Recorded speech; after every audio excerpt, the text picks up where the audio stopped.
Hey guys, Jamie Otis here, The Chef's Connection, and I have Alex, aka Ludo, and Marcus here, and we're going to talk all about the taste, so keep it right here.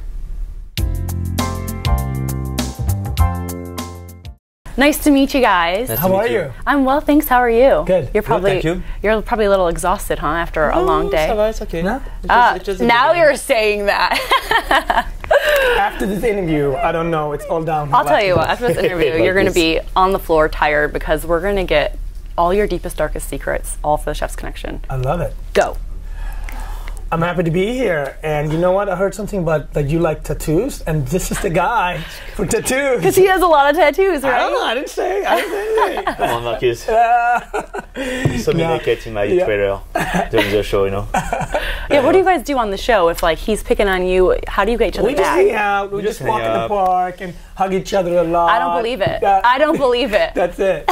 You know? We tease each other, you know. It's fun, you know. It's a competition, definitely. I would say it's two competition. You have the contestant and the mentor, you know.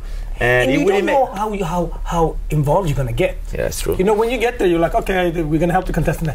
But then after 1 week into it, you're like, you're really invested in this. Do these mentors or do the mentees become your friends? Like, you're really rooting for them, or could it be the flip side and you're like, oh my gosh, I picked that one? I wouldn't say friends, but definitely you care about them because it's also your vision and how you are as a mentor. Listen, we pick them. You know, we are responsible. You know, I mean.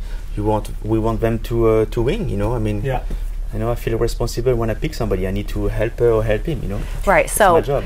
We know that there's a new season starting, and for the contestants who are starting, give them a little bit of like a secret, something that you really like. Let's help them out a little. I like actually, you know, pretty early you realize there's one or two that is really good, right? But for the other two on the team, it's not about winning, but it's also about them progressing, right? Like, even if they don't win, but like I want them to leave with actually knowing how to chop an onion or sauteing properly, something like that. Wait a minute. They don't know how to chop an onion when they get there? I mean, properly. I mean, properly, exactly. Yes. I mean, you know how to chop an onion? I can chop an onion. No, you think you know? Yeah. I think I know how to chop an onion. You can show me now, and I will tell you if it's yes or no. That sounds like a challenge. I mean, Ludo actually started with omelet, making omelet, which everyone eats and everyone probably has done at some point. Quick side note. Very hard thing to do. Yeah. So tell me about restaurants, because you both own very successful restaurants. How did you get into this industry? I went to his country and copied everything I learned in his country, and they brought it back here in Harlem. Hey, now it's nice now, but on the show he trashed my country. Oh yeah, Marcus. You too. Sofa, no. It's the dim light, you know, the wine. That's funny. Now you chose Harlem as the place to put your restaurant. Up the street, just a couple 10 minutes. Just you know, I lived right around the corner from your restaurant, and to get into your restaurant, it's like forget it because it's not going to happen. Good for you, knock on wood.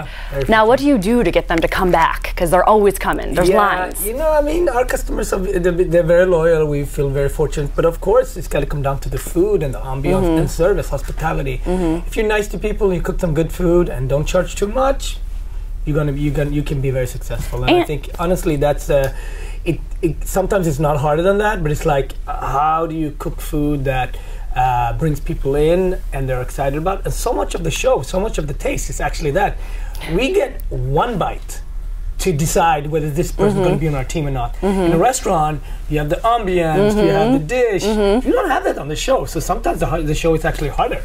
I would say yeah, absolutely. That's like super intense. One bite. How do you think that? I mean, if you were to do this yourself, have you tried this yet? Just making a whole recipe and turning into one bite and making sure that it's delicious.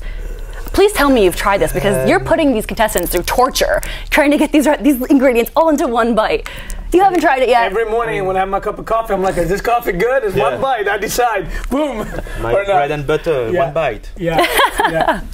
No, but you know, it's a lot of things to create one bite. It's difficult. It's not easy. Right. You want to make sure you don't put too much thing on the spoon.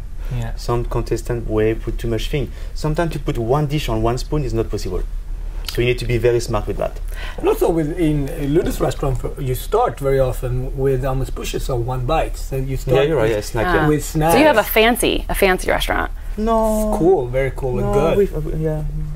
Not too French, not too Foo Foo. But that's, I'm not, I mean, I've been to a Foo Foo one, and I'm like, this is the smallest serving size. I'm like, I'm an American girl, and I like to eat. And I know at Red Rooster, you've got some But listen, fly out to LA. When you're in LA, come and visit. Be open. Yes. Try new thing in life. Yes. I was thinking maybe... my secret? Try new things. Try new things? Yeah. That's your secret? Yeah, in life. Try everything. Try everything? Yeah. I mean, I'm up to try anything and everything, and you guys do that, right? Yes. You try, they throw in some crazy ingredients in there, right? What's the craziest thing that you've tried?